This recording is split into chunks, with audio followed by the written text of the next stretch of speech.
Assalamu alaikum. In this session, we will continue with the objectives of Activity 3. But first, let's call some of the previous objectives together.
In this session, we will focus on the location of the thyroid gland, its structure, its anatomy, functional characteristics, and the coding form of the hormonal message. As we know, the thyroid gland is one of the endocrine glands. It regulates basal metabolism, it's responsible for growth, it is highly vascularized, and it secretes hormones T3 and T4 into the bloodstream.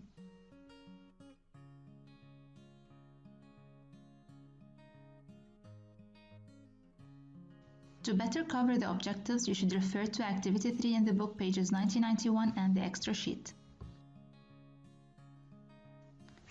The thyroid gland is situated at the base of the neck, under the larynx, in front of the trachea, and it is made up of two lobes, one right and the other left, that are connected by the isthmus.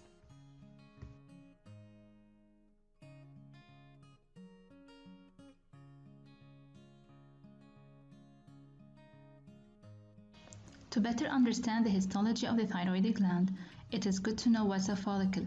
A follicle is a small secretory vesicle that has a small cavity inside. And the colloid. The colloid is the gelatinous substance rich in protein stored inside the cavity.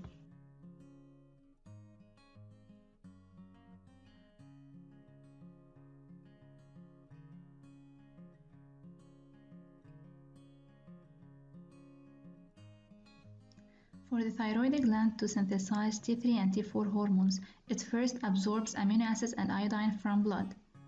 It stores them inside the cavity in the form of colloid. When stimulated by TSH by the pituitary gland, the follicular cells reabsorb the colloid from the inside and transform them into T3 and T4 hormones and deposit them into the blood.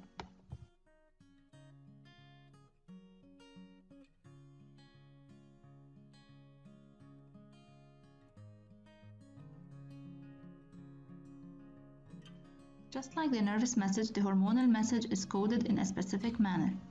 To identify these ways of coding, you should analyze the results of the table related to question 5. Then move to question 6 to describe document D, analyze documents E and F, and then conclude the second form of coding of the hormonal message. To sum up, we conclude that the hormonal message is coded in terms of the concentration of the released hormones and the number of the receptors that the target cell possesses.